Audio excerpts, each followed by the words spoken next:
안녕하세요. 다 함께 425장 주님의 뜻을 이루소서 함께 찬양하시겠습니다. 예전 찬송가로는 217장입니다.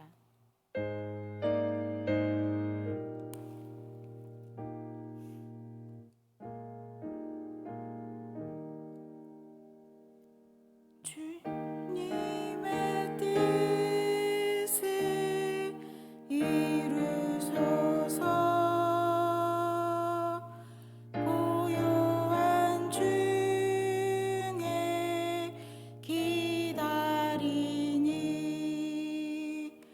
진흙과 같은 날 빚으사 주님의 영사 만드소서. 주님의 뜻을 이루소서. 주님 발 앞에 엎드리니 나의 맘속을 살피시사 눈보다 이게 하옵소서. 주님의 뜻을 이루소서. 병들어 몸이 피곤할 때 권능의 손을 내게 펴사 강건케 하여 주옵소서. 주님의 뜻을 이루소서. 온전히 나를 주장하사 주님과 함께 동행함을 만민이 알게 하옵소서.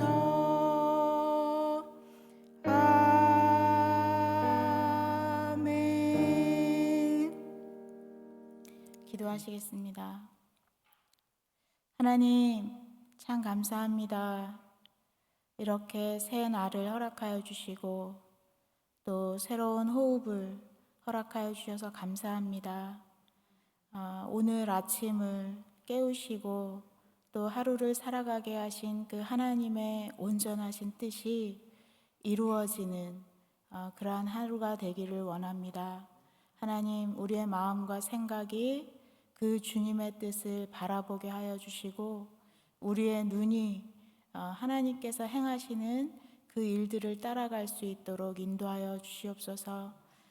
주님 앞에 이 시간을 온전히 의탁드리며 살아계신 예수 그리스도 이름으로 기도드렸습니다. 아멘. 오늘 함께 나눌 말씀은 다니엘서 8장 1절에서 14절까지 말씀입니다. 다니엘서 8장 1절부터 14절까지 말씀을 저희가 번갈아 가면서 같이 읽도록 하겠습니다. 제가 1절을 먼저 읽겠습니다. 나 다니엘에게 처음에 나타난 환상 후 벨사살 왕 제3년에 다시 한 환상이 나타나니라. 내가 환상을 보았는데 내가 그것을 볼 때에 내 몸은 엘람 지방 수산성에 있었고 내가 환상을 보기는 을레 강변에서이니라. 내가 눈을 들어 본즉 강가에 두 뿔 가진 숫 양이 섰는데 그 두 뿔이 다 길었으며 그 중 한 뿔은 다른 뿔보다 길었고 그 긴 것은 나중에 난 것이더라. 내가 본즉 그 숫양이 서쪽과 북쪽과 남쪽을 향하여 받으나 그것을 당할 짐승이 하나도 없고 그 손에서 구할 자가 없으므로 그것이 원하는 대로 행하고 강하여졌더라. 내가 생각할 때에 한 숫염소가 서쪽에서부터 와서 온 지면에 두루 다니되 땅에 닿지 아니하며 그 염소의 두 눈 사이에는 현저한 뿔이 있더라. 그것이 두 뿔 가진 순양 곧 내가 본 바 강가에 섰던 양에게로 나아가되 분노한 힘으로 그것에게로 달려가더니 내가 본즉 그것이 숫양에게로 가까이 나아가서는 더욱 성내어 그 숫양을 쳐서 그 두 뿔을 꺾으나 숫양에게는 그것을 대적할 힘이 없으므로 그것이 숫양을 땅에 엎드러뜨리고 짓밟았으나 숫양을 그 손에서 벗어나게 할 자가 없었더라. 숫염소가 스스로 심히 강대하여 가더니 강성할 때에 그 큰 뿔이 꺾이고 그 대신에 현저한 뿔 넷이 하늘 사방을 향하여 날더라. 그중 한 뿔에서 또 작은 뿔 하나가 나서 남쪽과 동쪽과 또 영화로운 땅을 향하여 심히 커지더니 그것이 하늘 군대에 미칠 만큼 커져서 그 군대와 별들 중에 그것들을 짓밟고 또 스스로 높아져서 군대의 주제를 대적하며 그에게 매일 드리는 제사를 없애버렸고 그의 성소를 헐었으며 그의 악으로 말미암아 그 백성이 매일 드리는 제사가 넘긴 바 되었고 그것이 또 진리를 땅에 던지며 자의로 행하여 형통하였더라. 내가 들은즉 한 거룩한 이가 말하더니 다른 거룩한 이가 그 말하는 이에게 묻되 환상에 나타난 바 매일 드리는 제사와 망하게 하는 죄악에 대한 일과 성소와 백성이 내준 바 되며 짓밟힐 일이 어느 때까지 이룰꼬 하매 그가 내게 이르되 2300 주야까지니 그때에 성소가 정결하게 되리라 하였느니라. 아멘. 오늘 말씀 본문의 시작은 그 다니엘이 이 환상을 본 시점이 언제인지를 명확하게 이야기하고 있습니다.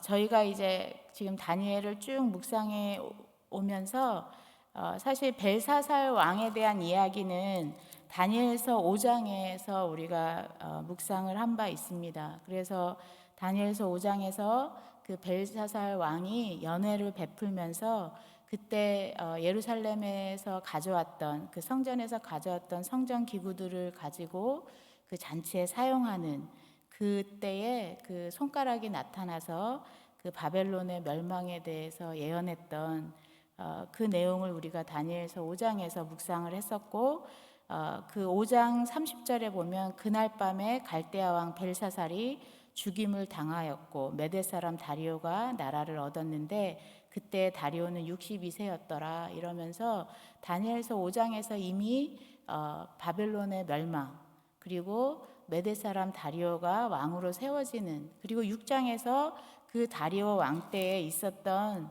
일에 대한 이야기가 소개된 후에 이제 7장에서 보면은 다시 그 시간이 이제 벨사살 왕이 원년, 벨사살 왕 원년으로 시간이 다시 돌아가고 있는 것을 볼 수가 있습니다. 그러니까 시간의 흐름대로 가고 있지 않고 그 이야기가 진행된 다음에 다시 벨사살 왕, 바벨론의 마지막 왕이었던 벨사살 왕 원년에 다니엘이 환상에서 꿈을 꾸는, 침상에서 꿈을 꾸는 그 이야기가 다니엘서 7장에서 나왔었고 그 꿈으로 인해서 다니엘이 번민했다.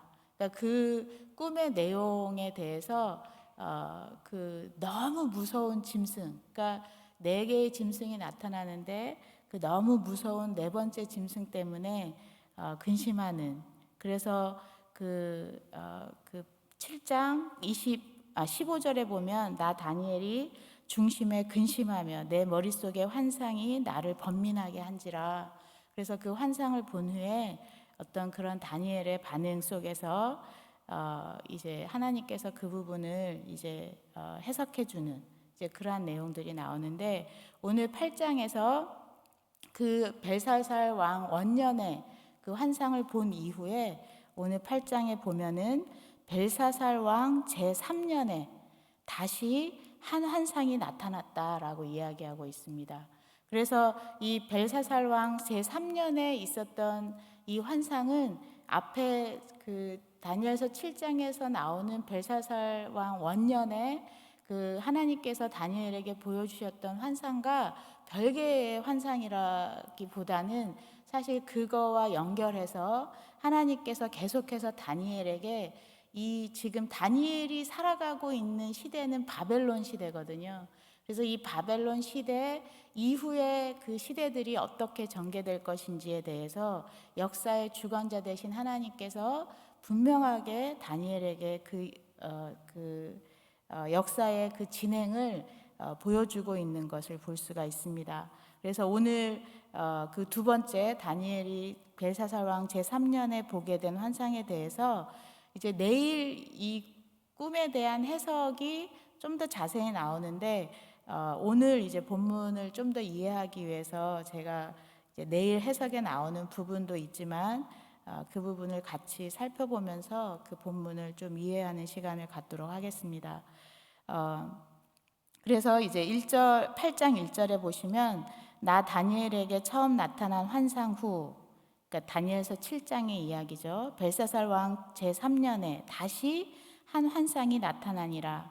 내가 환상을 보았는데 내가 그것을 볼 때에 내 몸은 엘람 지방 수산성에 있었고, 이 수산성에 이제 다니엘이 이제 살고 있었으니까 거기에 있었는데, 내가 환상을 보기는 을레 강변에서다. 그러니까 이제 지금 자신의 몸이 있는 곳이 아니라 환상 속에서 이제 하나님께서 자신을 이제 다른 공간. 근데 이 을레 강변이라는 거는 수산성 근처에 있는 그 강을 이야기한다고 합니다. 그래서 거기에서 보게 되는, 사실 그 다니엘과 같은 시대를 살았던 에스겔 선지자 같은 경우도 에스겔 선지서에 보면은 에스겔이 본인은 바벨론 땅에 있는데 하나님께서 이제 환상 가운데 자기를 예루살렘 성으로 데려가는, 그래서 예루살렘 성에 대한 이제 예언을 이제 하는 부분을 볼 수 있습니다. 그래서 이거는 하나님께서 이제 선지자들에게 그 상황들을 보게 하실 때 이제 특정 장소로 그 환상 속에서 이제 가게 하시는 부분을 볼 수가 있는 거죠. 그래서 3절에 보시면 내가 눈을 들어본즉 강가에 두 뿔 가진 숫양이 섰는데 그 두 뿔이 길었다. 그리고 그중 한 뿔은 다른 뿔보다 길었고 그 긴 것은 나중에 난 거다. 하면서 이 8장 후반부의 이 해석을 보면은 이 두 뿔 가진 숫양은 이 바벨론 뒤에 이제 일어나게 될 메대와 바사, 이 바벨론이 메대와 바사의 연합군에 의해서 바벨론이 무너지게 되거든요. 그래서 이 메대와 바사 그 두 뿔 가진 숫양인데 그 두 뿔 중에 한 뿔이 다른 뿔보다 더 길었고 그 긴 것이 나중에 난 거다라고 얘기하잖아요. 그러니까 그것이 바로 바사를 얘기한다. 그러니까 페르시아. 그래서 메대라는 나라와 그 페르시아라는 것은 원래 되게 굉장히 작은 도시 국가의 형태였는데 이 바사가 이제 메대와 통합하면서 이제 바벨론을 치면서 그 패권이 메대가 아닌 이제 페르시아 쪽으로 넘어가는 것을 볼 수가 있습니다. 그래서 이 숫양이 그 4절에 보시면 내가 본즉 그 숫양이 서쪽과 북쪽과 남쪽을 향하여 받으나 그것을 당할 짐승이 하나도 없다.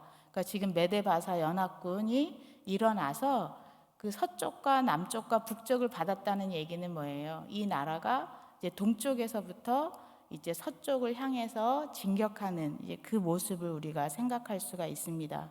그래서 이 페르시아가 얼마나 대단했냐면 그 짐승을 당할 짐승이 하나도 없다. 그리고 그 손에서 구할 자가 없으므로 그가 원하는 대로 행하고 강하여졌다라고 이야기하고 있습니다. 실질적으로 그 페르시아 제국은 그 동쪽으로는 그 인더스강, 지방에서부터 시작해서 서쪽으로는 그 터키 지역까지 엄청난 지역을 다 차지하게 됩니다. 사실 이제 바벨론도 그 이전에 있었던 그 제국이었는데 바벨론을 무너뜨리면서 사실 바벨론이 차지하고 있던 땅을 손쉽게 다 차지하게 되는 거죠. 그래서 엄청난 이제 나라를 형성하는 것을 볼 수 있는데, 이것을 이제 저희는 세계사가 다 진행이 된 다음에 이 본문을 보고 있기 때문에 이제 이 상황이 쉽게 이해가 되지만, 다니엘의 입장에서는 다니엘은 지금 아직 바벨론 시대거든요. 아직 벨사살 왕 제3년. 그러니까 아직 그 바벨론이 망하기 전에 이제 이 그 환상을 보면서, 이게 그것도 이제 어떤 그 환상이 어떤 짐승들이 나타나면서 그 짐승들이 서로 싸우고 이기는 그러한 과정들을 보면서 이게 도대체 무슨 꿈인가.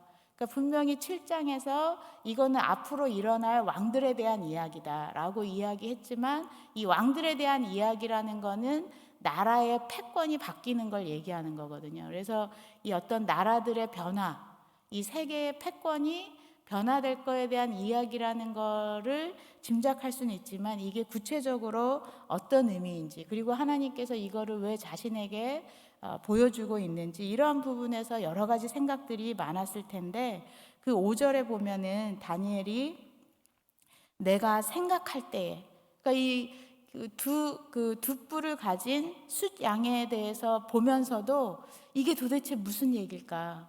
그거를 생각한다라고 이제 이야기하고 있습니다. 여기서 이제 생각할 때라는 그 표현이 저에게 이제 다가왔던 부분인데, 그 어떤 상황이, 여기서는 이제 어떤 환상을 보고 있는 거고, 어떤 그 시대의 상황들을 바라보면서 우리가 그냥 아무 생각 없이 살아갈 수도 있지만, 다니엘이 하나님께서 보여주시는 것 하나라도 사실은 놓치지 않으려고 여기에서 생각할 때라는 이 표현을 쓰는데, 이 단어가 갖는 것은 분별하다, 깨닫다, 이해하다. 그러니까 세심하게 관찰하고 파악해서 이게 무슨 뜻인지를 분별하고자 하는 그 다니엘의 마음을 볼 수가 있습니다. 그러니까 우리가 지금 정말 초유의 이 팬데믹 상황 속에서 살아가고 있는데, 이 팬데믹이 너무 힘들다라는 거는 이제 어떻게 보면 굉장히 이제 1차적인 반응이고요. 우리 그리스도인들은 이 상황 속에서 과연 이것이 하나님께서 우리에게 어떠한 메시지를 주시는 것이고, 이러한 상황에서 우리가 무엇을 기도하고 무엇을 바라보고 나아가야 되는지 계속해서 생각하고 묵상해야 되는 부분이라고 생각을 합니다. 그래서 다니엘은 하나님께서 보여주신 환상을 보면서 그게 정확하게 이해되지 않는 부분에서 생각하고 있는데, 또 다른 환상으로 이어집니다. 5절에 보시면 내가 생각할 때에 한 숫 염소가 서쪽에서부터 나오는 거예요. 서쪽에서부터 나와서 온 지면에 두루 다니되 땅에 닿지 아니하며 그 염소의 두 눈 사이에는 현저한 뿔이 있더라. 그러니까 지금 이제 동쪽에서 일어난 나라가 이제 서쪽, 북쪽, 남쪽을 향해서 진격하면서 당할 자 없는 그 엄청난 나라가 있었는데, 그게 메대와 바사다라는 것을 뒤에 이제 해석해 주는데, 이 숫 양에 대한 얘기는 이미 다니엘이 살고 있던 바벨론 시대에도 그 메대와 바사라는 나라는 이웃 나라에 있었거든요. 그러니까 있었기 때문에 이제 이 해석을 풀어줬을 때 다니엘이 이해했을 거예요. 아, 이 메대와 바사가 이제 이 바벨론을 이제 그 포함해서 이 전체를 그 전체 패권을 차지할 수 있겠구나라는 걸 생각할 수 있었는데, 이제 다니엘이 살아보지 못한, 그 전혀 상상하지 못했던 이제 그보다 더 먼 미래의 이야기들로 이루어지는데, 그 다음 그 패권을 차지할 나라가 서쪽에서부터 온다는 것을 이 환상 속에서 이 서쪽에서 오는 숫 염소를 통해서 표현하고 있는데, 그 염소의 두 눈 사이에 현저한 뿔이 있더라. 굉장히 현저하다는 게 뭐냐, 눈에 띈다는 거잖아요. 그러니까 이거는 스스로 높아지는 어떤 교만한 상태를 표현하고 있는 말인 것 같습니다. 그래서 그 현저한 뿔이 있는데, 그것이 두 뿔 가진 숫양 곧 내가 본 바 강가에 있던 양에게로 나아가되 분노한 힘으로 그것에게로 달려가더니, 그러니까 서쪽에서 일어난 숫염소가 두 뿔 가진 숫양을 향해서 달려가는, 그러면서 내가 본즉 그것이 숫양에게로 가까이 나아가서는 더욱 성내어 그 숫양을 쳐서 그 두 뿔을 꺾으나 숫양에게는 그것을 대적할 힘이 없으므로. 그러니까 좀 전에는 그 숫양을 대적할 짐승들이 없었는데 지금은 갑자기 서쪽에서 나타난 숫염소를 이 숫양이 대적하지 못하는 거예요. 그래서 이 메대 바사가 어떤 서쪽에서 일어난 나라에 의해서 맥없이 무너지는 것을 이제 표현하고 있습니다. 그러면서 그것이 숫양을 땅에 엎드러뜨리고 짓밟았으나 숫양을 그 손에서 벗어나게 할 자 없더라. 숫염소가 스스로 심히 강대하여 가더니 강성할 때에 그 큰 뿔이 꺾이고 라고 표현하고 있습니다. 이거는 이제 나중에 이루어진 역사를 통해서 볼 때 아마도 이 서쪽에서 일어났던 숫염소는 그리스 헬라 제국을 이야기하는 것 같고요. 그러니까 그 헬라 제국을 이끌었던 첫 왕이 누구냐면 알렉산더 대왕이거든요.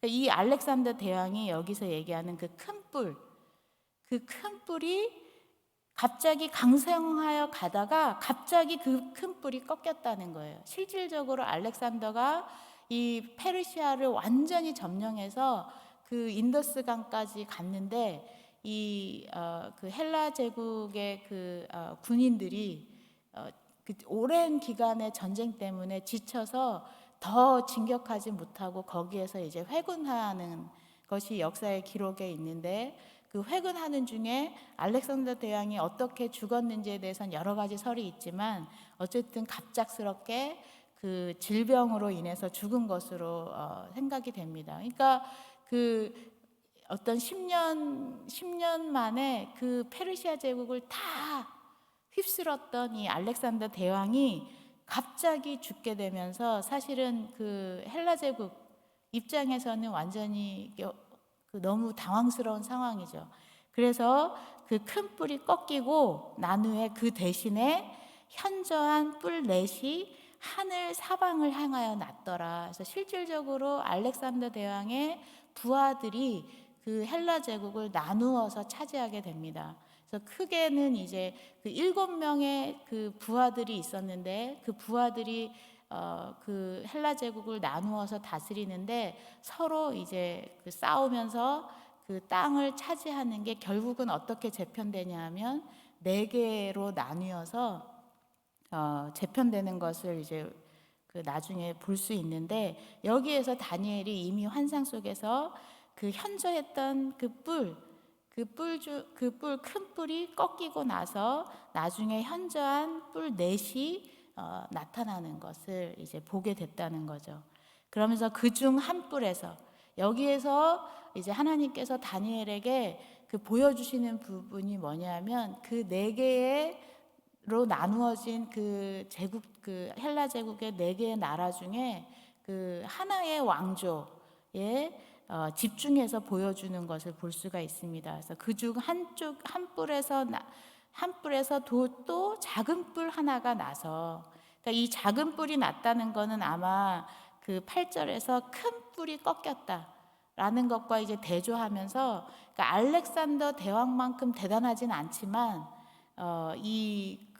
사실은 이스라엘에게 큰 영향을 끼치는 어떤 작은 뿔이 나타났다는 거죠. 그 한 나라 중에서. 이게 셀루쿠스 왕조인데 이 바벨론이 주로 다스렸던 그 동쪽 북쪽 지역을 다스렸던, 그러니까 그 팔레스타인, 이스라엘이 있던 팔레스타인 땅을 중심으로 해서 이 동북쪽을 다스렸던 그 셀루쿠스 왕조가 왕조를 의미하는 거고, 거기에서 이제 작은 뿔 하나가 나서 이 작은 뿔이 이 4개로 나누어진 상태에서 여기에서도 서로 이제 서로 더 넓은 영토를 차지하려고 이 이집트 북부와 팔레스타인 땅을 차지했던 프톨레미 왕조와 이 시리아 쪽을 차지했던 셀루코스 왕조가 서로 싸우거든요. 그 싸우는 와중에 이 셀루코스 왕조가 이 이집트 쪽에 차지했던 프톨레미 왕조를 치면서 결국은 이제 팔레스타인 땅을 거쳐가게 되는 거예요. 그래서 이 작은 뿔 하나가 나서 남쪽과 동쪽과 또 영화로운 땅을 향하여 심히 커지더니, 그래서 여기 영화로운 땅이라는 것이 바로 그 성전이 있었던, 예루살렘 성전이 있었던 그 이스라엘 땅을 이야기하는 거죠. 예루살렘을. 그래서 그것이 하늘 군대에 미칠 만큼 커져서 그 군대와 별들 중에 몇을 땅에 떨어뜨리고 그것들을 짓밟고, 그러니까 아마 여기서 하늘 군대라는 거는 그 예루살렘 성전을 섬기고 있었던 어떤 제사장의 무리들을 이야기하는 것으로 보여지고, 실질적으로 이 셀루쿠스 왕조 중에서 그 안티오쿠스 4세라는 이 왕이 이제 그 이집트 점령, 그러니까 이제 프톨레미 왕조를 치는데 이제 실패하면서 돌아가는 길에 이제 그 화풀이를 이 예루살렘 성전에 하게 되는 것을 보게 됩니다. 그래서 이 11절에 보시면 또 스스로 높아져서 군대의 주제를 대적하여, 그러니까 하나님을 대적한다는 거죠. 하나님을 대적해서 그에게 매일 드리는 제사를 없애버리고, 그 하나님께 매일 드리는 상번제가 있었는데 그 제사장들도 무너뜨리고 이 하나님께 드려지던 상번제를 다 없앴다는 거예요. 근데 이제 이 대목에서 좀 이상하지 않으세요? 그 다니엘이 지금 이 환상을 보고 있는 시점은 아까도 말씀드렸지만 벨사살 왕 제3년, 그러니까 아직 바벨론 제국이 통치하던 때거든요. 그 바벨론 제국이 통치하던 때는 언제냐면 그 예루살렘에 있던 그 하나님의 성전이 완전히 무너진 시대예요. 그러니까 성전이 없기 때문에 그 성전에서 드리는 제사도 없었던 시대거든요. 근데 지금 이 다니엘의 환상 속에 보여주고 있는 이때에 매일 드리는 제사가 있었다는 거예요. 그러니까 그 얘기는 이 벨사살 왕이 지금 그 환상을 보고 있는 이 시점과, 그리고 그 메데 바사 이후에 일어나는 그 페르시아 이후에 일어나는 헬라 시대 때 그 안티오쿠스에 의해서 다시 그 성전이 유린되어지는 요 사이에 뭔가 성전에서의 일들이 회복되는 시기가 있을 거라는 것을 우리가 미루어서 사실은 짐작할 수 있는 대목이거든요. 그래서 실질적으로 요 사이에 페르시아 시대 때에 어떤 일이 일어납니까? 하나님께서 고레스 왕을 감동시키셔서 에스라서에 보면은 이 바벨론의 포로로 잡혀갔던 그 유다 민족들이 예루살렘으로 돌아가게 되고, 그때 이제 수르바벨을 그 리더로 해서 예루살렘 성전이 재건되어지는 것을 볼 수가 있어요. 그래서 그 재건되어진 성전에서 이러한 이제 기존에 드렸던 매일 드리는 상번제와 이러한 것들이 드려지고 있었던 상황이었다는 것을 우리가 생각해 볼 수 있습니다. 하지만 그 성전이 다시 그 헬라 시대 때에 안티오쿠스 4세에 의해서 다시 완전히 짓밟히는, 그래서 12절에 다시 보시면 그의 악으로 말미암아 백성이 매일 드리는 제사가 넘긴 바 되었고, 그러니까 하나님께 드려져야 되는 것이 엉뚱한 지금 우상에게 드려지는 대로 바뀌었다는 거예요. 그것이 또 진리를 땅에 던지며 자의로 행하여 형통하였더라. 그러니까 이 악한 세력이 더 형통해지는 것처럼 보이는 그때가 있었다는 거예요. 그러니까 너무 이제 안타까운 상황인 거죠. 그러니까 내가 들은즉 한 거룩한 이가 말하더니 다른 거룩한 이가 그 말하는 이에게 묻되, 그러니까 천사들이 지금 다니엘의 환상 속에서 이 천사들이 서로 대화하는 것을 다니엘이 듣게 되는 거예요. 그러면서 이 천사들이 뭐라고 묻냐면 매일 드리는 제사와 망하게 하는 죄악에 대한 일과 성소와 백성이 내준 바 되며 짓밟힐 일이 어느 때까지 이를꼬. 그러니까 지금 이 환상 속에서 보여주는 이 참담한 상황, 그 회복되어진 제사들이 다시 짓밟히게 되는, 이 성도들이 그 핍박당하게 되는, 그러니까 실질적으로 여러분이 나중에 한번 그 인터넷에서 서치해 보시면 이 안티오쿠스 4세에 의해서 엄청난 그러니까 너무 잔인한 핍박이 있었습니다. 율법책을 소지하지 못하도록 다 태우는 거는 기본이고, 그 사람들을 죽이는 것도 굉장히 잔인하게 죽이는 이제 그러한 일들이 일어나는. 그러니까 그러한 것에 대해서 이게 과연 이 짓밟히는 일이 어느 때까지 이를고, 그러니까 이게 천사가 탄식하는 거죠. 그 환상 중에. 근데 그런 그 대화를 듣는데 갑자기 그 천사가 그 거룩한 이로 표현된 그가 내게 이르되, 다니엘에게 그거를 풀어서 설명해 주면서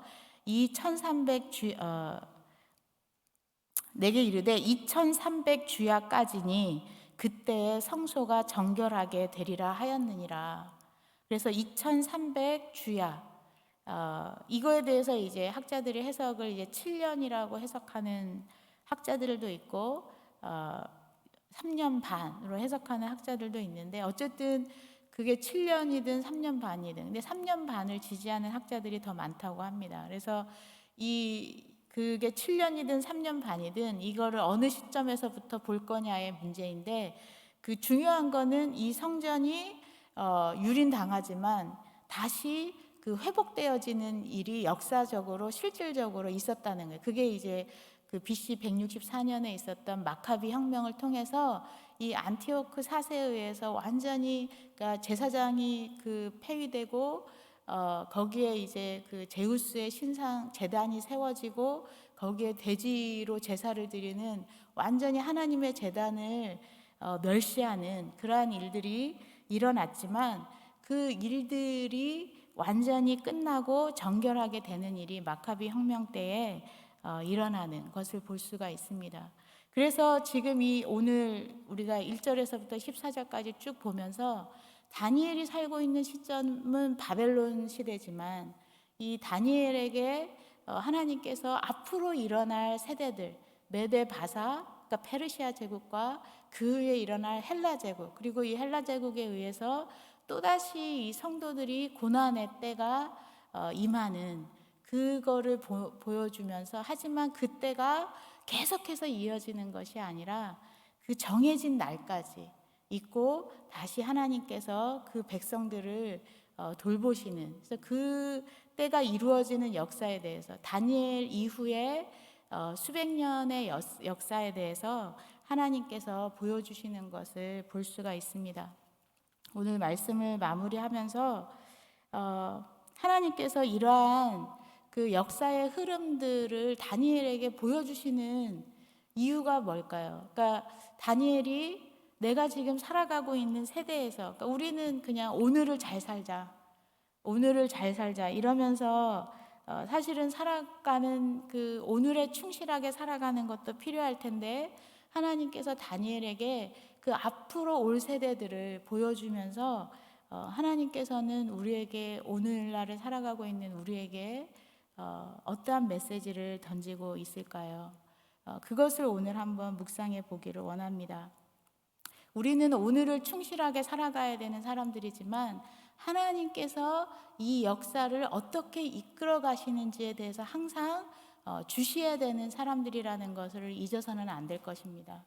하나님의 그 성경을 통해서 드러내고 있는 역사관은 처음 시작이 있고, 하나님이 이 모든 우주 만물을 창조하셨던 그 창조의 시작이 있고, 그리고 우리가 요한계시록에서 보게 되는 하나님의 심판의 때, 그 마지막 날 때, 이거는 다니엘에서도 이제 나오는 대목인 건데, 이 마지막 때가 있는 이 시작에서부터 이 끝을 향해서 달려가고 있는 직선적인 역사관을 우리에게 보여주고 있기 때문에, 우리의 인생은 그냥 불교에서 얘기하는 계속해서 윤회하는 어떤 그 세계관 속에서의 하나의 인생을 살아가는 것이 아니고, 그 처음에서부터 끝까지를 달려가고 있는 어느 한 시점에서 하나님께서 이 시대에 나에게 맡기신 사명 때문에 이 시대를 살아가고 있다는, 그것을 우리가 분명하게 인식하면서 살아갈 필요가 있다는 것입니다.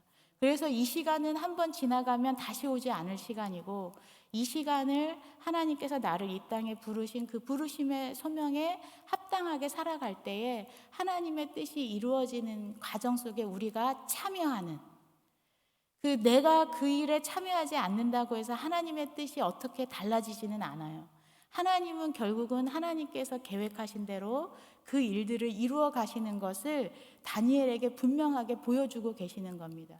아직 이루어지지 않은 일임에도 불구하고 하나님께서 그 왕들을 세우실 것이고, 그 왕들로 말미암아 성도들이 고통당하는 때가 있지만 그것도 하나님께서 정하신 기간까지이고, 그 이후에 그 모든 역사를 주관하시는 하나님께서 그 하나님의 구속의 때를 완성하시는 때까지 이거를 이루어 가시는데, 하나님께서 오늘날 살아가고 있는 우리 성도들에게 계속해서 당부하시는 것은 뭐냐면, 하나님의 그 구속의 역사 속에 우리가 참여하기를 원하신다는, 왜? 그 아버지의 기쁨에 우리가 함께 동참하기를 원하는 거죠. 그래서 오늘날 우리가 이 팬데믹 과정 속에 살아가면서 나 한 몸 이 팬데믹 가운데 건사하기 힘들다는 생각을 할 수도 있을 것 같아요. 하지만 하나님께서 우리에게 힘을 주신다고 저는 믿습니다.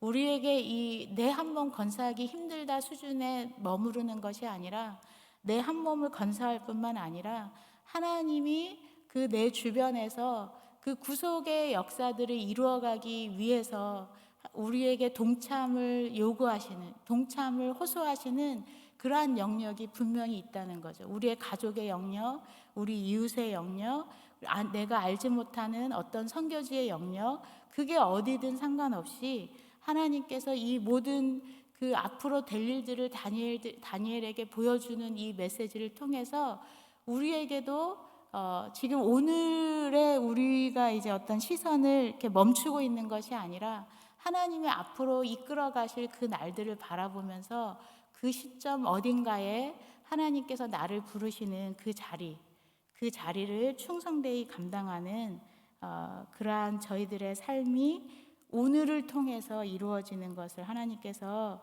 기대하시기 때문에 이 말씀들을 읽게 하고 있다고 믿습니다. 그래서 오늘 말씀을 돌아보면서 하나님께서 우리에게 주시는 이러한 그 말씀들, 사실 이 다니엘에게 보여준 환상도, 다니엘이 지금 이 환상을 보고 있는 시점은 BC 540년 그 정도거든요.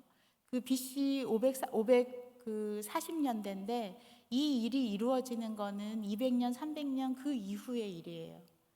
그러니까 하나님께서 우리가 말씀을 통해서 보여주는 것이, 그 이루어지는 일이 아무리 더디게 느껴질지라도 그것을 하나님께서 반드시 이루실 것이기 때문에, 그것이 바로 성경이 계속해서 우리에게 설명하고 있는 내용이고, 그 성경의 예언대로 이 세계사가 이루어졌다는 것을 통해서 우리가 이미 익히 알고 있는 부분이기 때문에 하나님의 그 뜻하신 바들을 이루어 가실 것을 우리가 믿습니다. 하나님, 그 이루어가는 과정 속에 내가 그 주인의 기쁨에 참여하기를 원합니다. 하나님, 오늘 나를 통해서 하나님께서 이루어 가시기 원하시는 그 부분이, 그 영역이 어떠한 부분인지를 깨닫게 해주십시오. 그 나에게 주신 생각이 비록 더디게, 내가 부모님의 구원을 위해서 기도한 지 지금 몇 년인데 하나님, 아직도 나의 부모님은 꿈쩍도 하지 않습니다 라는 그런 한탄 섞인 기도가 나올지라도 끝까지 그 일을 이루어 가실 하나님을 우리가 신뢰함으로, 우리가 기도하고 있는 여러 제목들, 아직 이루어지지 않는 것들에 대해서도 하나님이 이루실 그날을 기대하면서 우리가 신실하게 그분의 뜻을 믿고 나아가는 그러한 기도를 하기를 원합니다. 네, 이 시간이 많이 갔는데 그 자신에게 주어진 이제 그 부분에 대해서 한번 묵상하시면서 기도하시고요. 오늘 이제 교회를 위한 기도는 이시에 있는 사랑방을 위해서 기도하는 날입니다. 그래서 그 조나단 목사님, 김영수 목사님을 위해서 같이 기도해 주시고, 특별히 이제 그 목자, 사랑방 목자로 부르심을 받은 그분들에게 그 맡겨진 목원들을 향하여서 하나님이 정말 부어주신 그 뜻이 무엇인지를 잘 생각하면서 예수님의 마음으로 잘 목양할 수 있는, 특별히 이 팬데믹 가운데에서 그 만남들을 어떻게 가져갈지 지혜를 달라고. 하지만 그 어떤 형식보다 먼저 우리의 마음이 하나님의 마음으로 채워질 수 있도록 우리가 함께 기도하면서 이 팬데믹 가운데 힘들어하는 많은 가정들, 그 예배가 무너져 있는 그 가정들을 기억하시면서 우리가 함께 기도하고 마무리하도록 하겠습니다. 기도하시겠습니다. 하나님, 이 시간 오늘 다니엘에게 보여주신 그 환상을 통하여서 하나님 우리가 앞으로 이루어질 일들에 대해서 알기를 원하시고, 하나님께서 어떠한 일들을 앞으로 진행해 가실 것에 대해서 우리가 깨어서 그것을 알기를 원하시는 하나님을 보게 됩니다. 하나님은 그 모든 것들을 은밀한 가운데 우리에게 계시해 주시기를 원하시는 분임을 다시 한번 보게 됩니다. 아버지, 하나님, 오늘을 살아가기 버거워서 하나님께서 그 앞으로의 일들을 어떻게 진행하시는지 전혀 관심을 갖지 않고 살았던 저희들의 하나님 그 게으름과 나태함과 그 연약함을 하나님 불쌍히 여겨 주시옵소서. 그래서 하나님, 우리가 다시 한번 다니엘이 그 환상을 보면서 더 깊게 생각했던 것처럼 하나님, 우리의 삶 속에서 이루어지는 일들, 하나님께서 이끌어 가시는 그 하나님의 뜻들이 어떻게 이루어지고 있는지, 하나님께서 이 세상을 어떻게 이끌어가고 계신지 바라보면서 그 하나님의 뜻이 무엇이고 이 세상 가운데 살아가고 있는 그 그리스도인들이 어떠한 삶을 살아야 하는 것이 마땅한지에 대해서 우리가 계속해서 하나님 앞에 묻고 하나님께서 가르쳐 주시는 대로 순종하며 나아갈 수 있도록 주님 인도하여 주시옵소서. 하나님, 팬데믹 상황 가운데에서 모든 것이 온라인으로 진행되는 가운데에서 너무 지치고 힘들어서 하나님, 예배도 무너지고 만남도 무너지고 교제도 무너지고 가정도 무너진 사방에서 그 무너져서 하나님 탄식하는 소식들이 들려오고 있습니다. 하나님, 이때에 다시 우리의 마음을 다잡고 주님 앞에 다시 무릎 꿇게 하여 주시옵소서. 주님 앞에 다시 하나님, 정말 그 엘리야 선지자가 그 무너진 단을 수축하기 위해서 12돌을 취해서 그 제단을 쌓았던 것처럼 하나님, 우리도 다시 한번 하나님 앞에 무릎 꿇고 하나님 그 무너진 제단을 세우고 하나님 앞에 나아갈 수 있도록 인도하여 주시옵소서. 그래서 그냥 오늘을 살아가기에 급급한 것이 아니라, 오늘 그냥 하루를 때우기에 급급한 것이 아니라, 하나님, 이 팬데믹 과정을 통하여서 나에게, 우리 가정에게, 우리 빌립보 공동체에게, 하나님, 이 나라 미국 땅에, 하나님, 온 열방 가운데 하나님께서 말씀하시기 원하시는 것이 무엇인지 하나님, 그것을 묻는 저희들이 되게 하여 주시옵소서. 그것을 물을 때 하나님께서 들려주시는 그 음성을 들을 귀를 허락하여 주시고 깨달을 수 있는 지혜를 허락하여 주시옵소서. 그래서 하나님, 참으로 그 하나님께서 맡기신 그 영혼들을 바라보면서 나아갈 수 있는, 하나님, 그들을 향하여서 손을 내밀 수 있는 저희들이 될 수 있도록 인도하여 주시옵소서. 이 일이 속히 이루어질지 않을지라도 하나님, 그 계획하신 바를, 하나님께서 시작하신 바를 반드시 이루시는 그 하나님을 우리가 신뢰하며 우리가 낙심하지 않고 하나님 앞에 기도로 나아갈 수 있도록 주님께서 인도하여 주시기를 간절히 소원합니다. 하나님, 감사합니다. 정말 저희 9월에 시작했던 4024, 그리고 다시 이어서 어게인 4024를 통하여서 긴 시간 주님 앞에 기도의 자리에 나아갈 수 있도록 인도하여 주셔서 감사드립니다. 하나님, 이 80일이 길어서 힘들어하는 사람들도 있고 또 그 시간이 너무 귀해진 사람들도 있습니다. 하나님, 저희들에게 힘을 주시옵소서.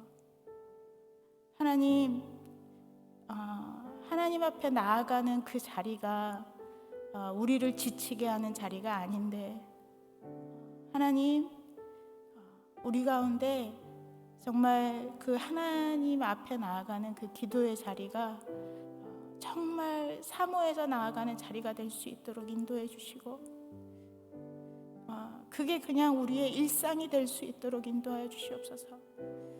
그렇게 일상으로 하나님 앞에 나아갈 때에 하나님께서 다니엘에게 보여주셨던 그 환상과 미래에 이루어질 일들, 그것은 아마도 하나님께서 그 이루어 가실 일들을 같이 우리와 공유하기 원하시는 하나님의 마음임을 믿습니다. 하나님, 그 하나님의 마음을 우리가 다 함께 공유할 때에 누릴 수 있는 그 천국의 기쁨이 우리 빌립보 성도들 안에 가득하기를 간절히 소원합니다. 하나님, 우리가 이 어게인 402사는 이번 주에 끝나지만 이 12월에 선교의 달을 통하여서 다시 한번 그 기도의 자리에 나아갈 수 있도록 하나님, 그 기도의 자리가 우리의 기쁨의 자리가 되고 우리의 그 모든 것을 쏟아내는 자리가 되게 하시고, 하나님이 보여주시는 그 마음, 하나님의 그 꿈들, 하나님의 계획들, 하나님이 행하시는 일들을 볼 수 있는 놀라운 하나님 천국의 자리가 되게 하여 주시옵소서. 주님 앞에 오늘 하루를 올려드립니다.